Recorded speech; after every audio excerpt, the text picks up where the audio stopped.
Hey guys, it's Wahima, but just call me Wah. Melanated! Welcome to my 90-day fiance recap. This is season, I don't know. I am in the current season that started on TLC last week on October 8th. So if you caught that episode, this is what I am reviewing here. I'll put on the screen or in the title somewhere what the name of the episode is and what the season is, because girl, I do not know. I am at this time currently also reviewing and doing recaps on 90 Day Fiancé before the 90 days. So if you were into that show, please go on ahead and check it out.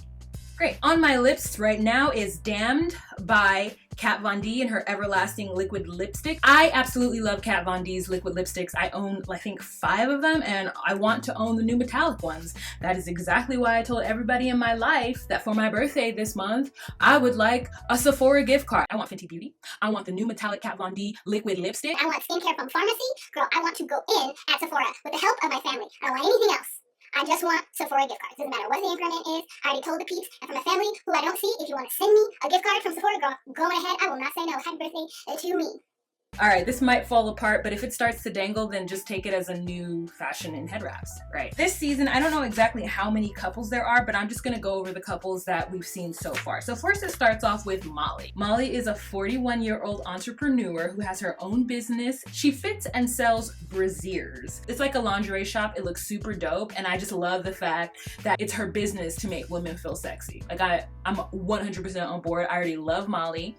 I love her little Georgian accent. I love everything about her. Molly has 2 daughters, Olivia and Kinsley, 17 and 6, I believe. It's quite an age difference between them, but they look so fun and lovely, like just a cute little family. Molly is not a stranger to reality TV. Her shop, it had a little TV show where it talked about how she sold brassieres and fit brassieres for women and made women feel beautiful. So I absolutely love that. She met Luis in the Dominican Republic when she went on a ladies trip with her friends. Luis is 26 years old. They have known each other for a total of 2 months, and they have been together for about a month, and he proposed and she said yes. So the thing with Molly and Luis, and the thing I think that's the most heart-wrenching about this, is Molly feels that, you know, she was fine with being single, and she met Luis and she said it was like Baywatch when he came out of like wherever he was from behind the bar with his like resort suit on, because he worked at the resort. The slow motion was like the Baywatch run, and she was like, he's beautiful. She called him a bronze god, I think, or something like that. He's aight, you know what I'm saying?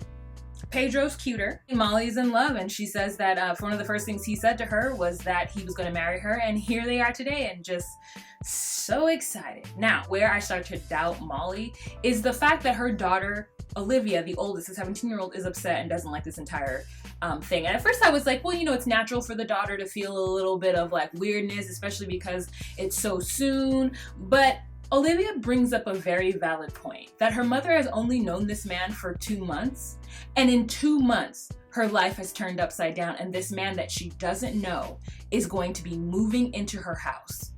And when I started to see it practically from Olivia's point of view, I have to say that I think that Molly is being irresponsible. You don't know what Luis could do. How many stories have we heard throughout the years of girls being abused by their mother's boyfriends because the mothers just made rash decisions because all they want to do is be in love and find Mr. Right, and they've moved these men or allowed these men to be around their daughters, and it's been devastating. I'm not saying that this is Luis at all. I'm just saying in general, this kind of behavior does not sit well with me because you have children at home. I think that a woman who doesn't have any kids, it can do whatever she wants to do.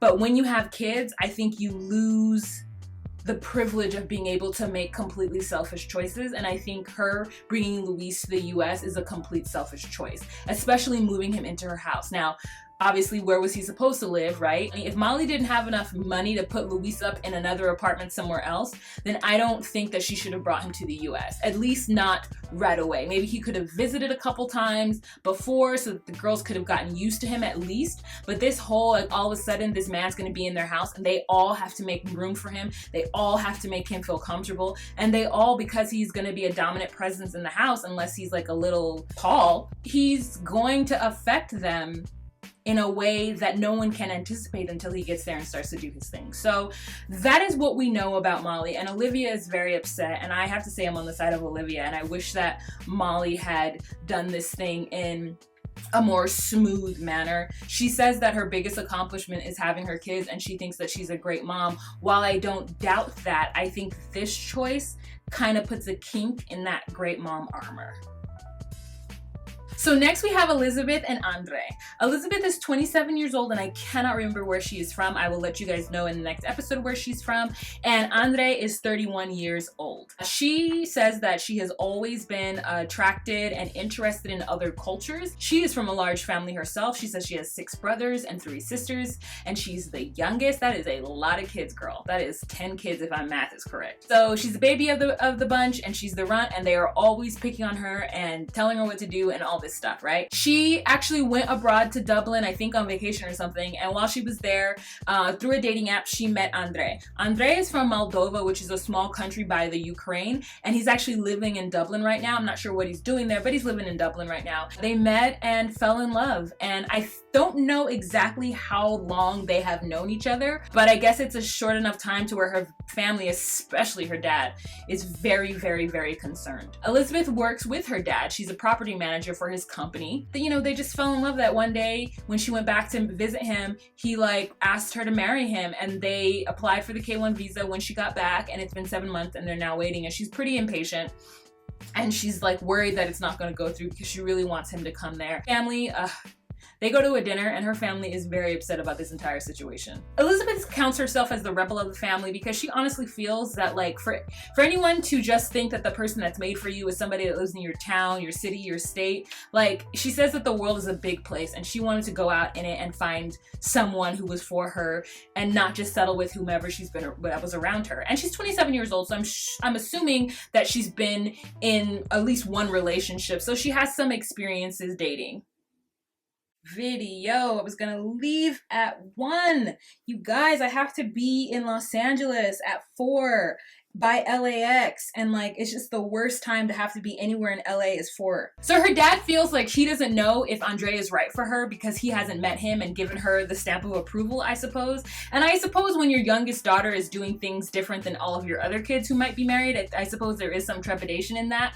And he's also worried that Andrei is gonna come here and not be able to do anything, that he's just gonna like take advantage of his daughter and his hospitality because he feels like he might end up having to pay for Andrei and Elizabeth, and I'm not sure why. I don't exactly know what he thinks Andrei is. It turns out that Andrei has tried to contact the dad via Skype, but the dad won't do it. He wants to meet him in person. I think he's just stubborn and mad, but the fact is Andrei didn't ask the dad for Elizabeth's hand in marriage. And so I think that might be something that's getting under his skin just a little bit, and they haven't said it, but I'm getting that vibe. If you won't even talk to the guy via Skype because you want to meet him in person, that's a little extra to me. I mean, especially if you're looking out for your daughter. So Elizabeth's at dinner with her family. She's feeling like she's being ambushed, and she says she's really tired of people not supporting her. I mean, to me, Elizabeth is a grown-ass woman. She's not 22 years old. You know what I'm saying? So I just don't see anything wrong with it, especially because she's grown. Like, and he's 31. It's not like he's 64. It's not like there's some things in this scenario that makes you pause. The only thing that makes you pause is that he's not American. Otherwise, like, why is there any issue? Is he a bum? Not that I'm aware of. He's from Moldova. He's living in Dublin. Like, he's obviously doing something in Dublin to support himself. It's the capital of Ireland. Like, it's not, you know what I'm saying? That's like you getting somebody from London or Barcelona or any major city. Like, if you have to survive in a major city, then you obviously do something or have some kind of skills or talent. It's not like he's not white. Like, he's still white. Like, I'm just like, I don't really...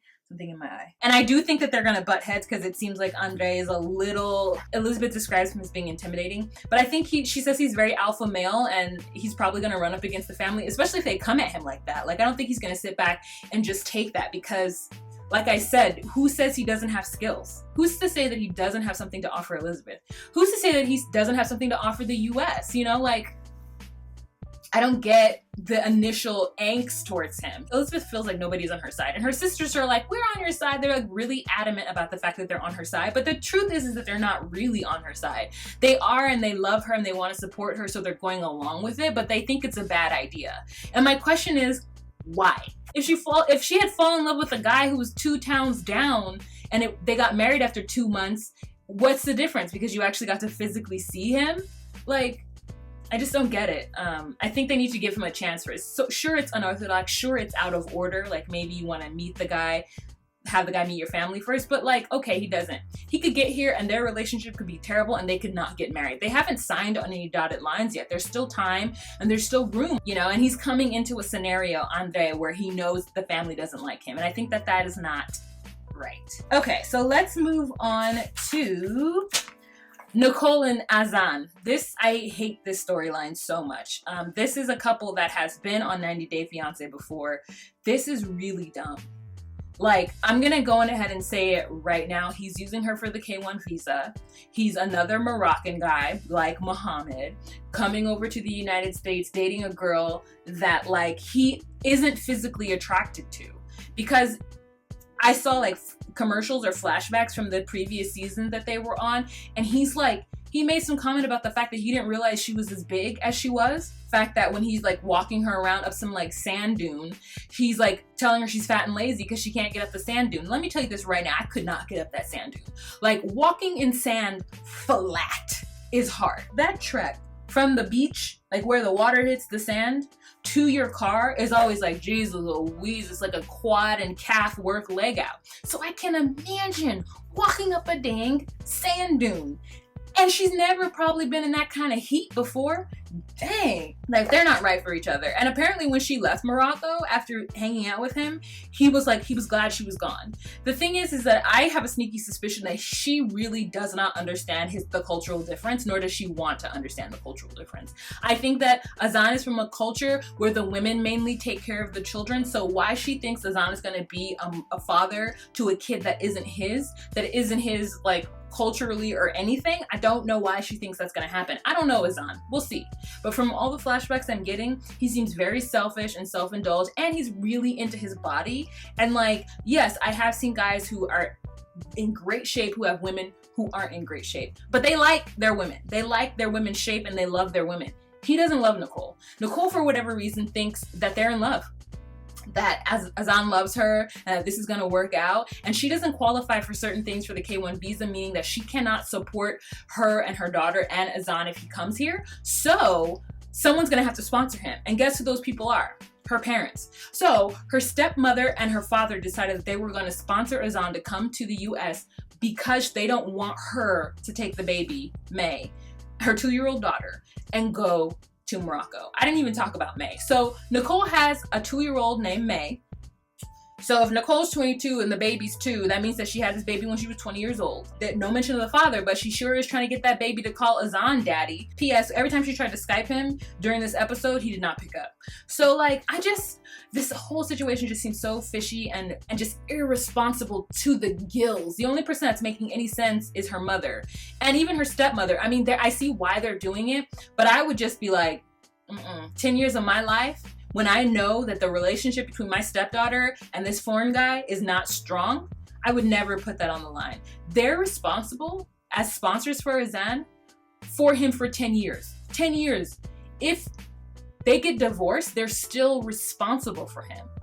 This is so risky, and they're doing this just so that she don't take baby May and go to Morocco to live. The thing is though, like, I think that the threat, they really don't understand what Morocco is like. The threat of Nicole leaving and going to Morocco with May is not a good threat, because she could leave and go, but she would come back soon. There's no way that she would end up staying there with May. And like, the mother brings up a very good point. Like, they're eating dinner and May is all over the table, and which is like a baby, and that's how my nephew would be, you know what I'm saying? But there's 5 of us to help my sister with it. Like, Nicole is gonna be there by herself. You think Azan is gonna help her with a child? Like, I don't think he is. I have no faith in his ability to help her with this child. And if the child does misbehave, which it seems like May might be a little spoiled, which is fine, I don't think he's going to be like, oh, she's just being a baby, like, it's fine. No, I think he's going to be mean to her and mad at her, and then mad at Nicole for not rearing or disciplining or whatever their kids. Like, kids is a very sensitive subject. When you have kids, you have to really, especially when they're babies, you gotta really be on the same accord of how you want to discipline and deal with these kids. And I feel like that those two cultures probably don't have the same, probably not on the same level, girl. Probably not on the same level at all. Like, they even try to explain to Nicole like what it means for them to be a sponsor and how much responsibility they're taking on. And she's just like, yeah, it'll be fine. Like, she's so desperate for this guy, this hot Moroccan guy, to come here and have this hot Moroccan guy be her boyfriend, that she has tricked herself into believing that A, he loves her, they love each other, and B, that like it's okay for her parents to spend all this money and put their names on the line for this guy, because that's how much she wants what she wants. I'm gonna hate her, you guys. She's like my nightmare of what having a 22-year-old would be like. Like, my nightmare. Like, of having to take care of financially a person who won't have enough money until they're at least 26 to truly be financially stable enough to live on their own, but just messing up and making stupid decisions along the way that you have to pay for because you're still paying for their life. Like, how, like, I don't know, I'm just gonna tell my kids that, look, listen, this is the way it is. Until you can figure out how to pay your own bills, you gotta listen to my rules. Make stupid mistakes with your own money. Okay? So now we go on to David and Annie. Let's talk about David. David is a 48-year-old man from Louisville, Kentucky, who went through a hard time 3 years ago. He was 350 pounds. He had just got divorced from his wife of 21 years. He has got 3 kids. He lost his job. He lost his house. He lost it all. And he had a stroke. So, I mean, this man was low. Decided that he was just gonna let go of everything and pack up and go to Thailand. So he went to Thailand to like free himself and to feel better about himself. And while he's there, he meets Annie. So Annie and him meet at karaoke, which is my favorite because I love karaoke so much. It's my favorite thing to do, and I'm so sad I don't get to do as much as I want to. Anyway, so they met at karaoke. They got along famously. They make each other happy and smile. Annie feels like she's so excited to be with an old foreigner because she's always wanted to come to America. David is not handsome and he's not perfect, but she loves him 90%. I love Annie. I freaking love Annie. I love the fact that she's so, like, it's so interesting because so many Americans think that like foreigners are like secretly trying to come to America on some low. No, Annie's like, this is why you date old foreigners, so that you can get money and go back to the United States. Thank you. This is why you do these things, because it's a part of the understanding of that situation. Watch my last video to know what I'm talking about. So anyways, I love Annie. She's like, look, this is a great opportunity for me and my family, so I'm gonna take 100% advantage of it. It turns out that David has now proposed to her and they're gonna get married. And so they're having celebrations. There's engagement parties, there's all this cultural stuff. There's also a dowry that needs to be given. David is now sweating because he's worried about how he's gonna pay for this dowry, how he's gonna pay for all of these things. He feels like it's a lot of money, and it's a lot of money that's coming from him constantly. And so he's like, oh, I don't know. And so he says, you know, I can't give it all now, but I can give some now. How's 50,000 baht? So 50,000 baht is like 1,500 US, right? So roughly the dowry would be $1,500, which I don't know what dowries are normally. That seems like a lot, but I don't know about dowries. You know what I'm saying? I don't understand that, because it's not a part of our culture anymore, right? Later on, David's friend Chris and his wife Nikki, who is black, of Nigerian descent, comes to Thailand for the engagement party. And he's really excited to see them. David talks about how Chris helped him through some really hard times. It turns out that Chris has been supporting financially this entire trip David has had in Thailand. He paid for his one-way ticket to Thailand, and he has given him money twice since he's been there. In fact, he also asked for money from Chris right before they came.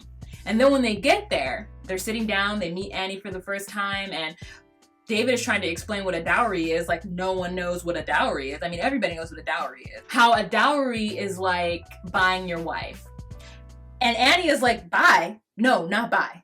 And he's like, well, you know, you pay money, you give the family money for the daughter, and so it's like buying. No, it's not like buying. And Nikki's like, no, it's not like buying. And he's like, well, I know it's not like buying. And then she's like, then stop saying it's like buying, because it's not. You didn't buy me from my family. And he's just like, oh, okay, yeah, well, you know, it's a lot of money to do this. It's a lot of money for the engagement party. There's a lot of money for the monk. It's a lot of money for this. This is where David really messed up, because he is the one who led them to believe that he is a rich old foreigner. He's just an old foreigner. He don't got no money. Chris is the one who's financing this entire situation. And Chris is now going to partly finance this engagement party. Chris and Nikki, though, Nikki is throwing the most shade, and I hope she is in every single episode, girl, because she had to put Chris straight. She was like, Chris, don't sit up here and act like you're gonna pay for all this. Chris, don't sit up here and act like this is not the third girl that David has wanted to marry. So Nikki's spilling all the tea, and apparently this is David's third girlfriend since he's been in Thailand, and this is the third one that he's wanted to marry. But this is the one that he's actually put the ring on. So now this entire scenario changes completely on his head, and now I know that David is an old fool, and I know that Annie doesn't know what she's getting herself into. And he even acknowledges that Annie thinks that he has more money than he does. He knows that he's led her astray. He knows that Annie has an idealistic thought of what the US is, and that she thinks it's all, you know, glitz and glamour, and everyone has a nanny, everyone has 3 cars, everyone is successful, and that's what she thinks she's walking into. So this is why she doesn't understand why she can't have a giant engagement party. This is why she doesn't understand why it's a situation with the dowry. Ooh, this is gonna be an interesting season. You know what I'm saying? Like, and for some odd reason, Chris is okay with the fact that he's lent so much money to David over the years. And I don't think Nikki is, but that's neither here nor there. Oh, you know what? I had a little anecdote to tell you. So the reason why I think I love this show as much as I love it is because low key, my parents are a 90-day fiancé without the K1 visa and all that stuff. So, and this is why I'm always defending the foreigner, because my dad is the foreigner. My parents have been married for 36 or 37 years. People told my mother that my dad was trying to get his citizenship. They met at a party. Then my dad went to boot camp in South Carolina for 6 months, and when he got back, they got married. And they've been married ever since. This is why I'm like, you don't know what the circumstances are. For every American to immediately assume that these foreigners trying to be sneaky and use the person just to get their citizenship. Sometimes it's not the case. People all the time marry each other just because they're just like, I'll marry you, it's fine. Like, I don't hate you, I don't necessarily love you, not necessarily the love of my life, but we can get married. And I think, what's the difference besides getting the citizenship? Anyways though, so that's it, I have to go. I needed to leave 19 minutes ago, but I really wanted to film this video so I can get it out in a timely manner. Alright guys, so that is the end of this video. If you have any questions, comments, or concerns, please leave it down below. You know I love it. Let's have this conversation. Let's talk about these folk. If you're interested in what I do here on this channel and you would like to consider becoming a Patreon patron, please do so. The link will be down below. Remember to be you, be true, and find your place. Bye.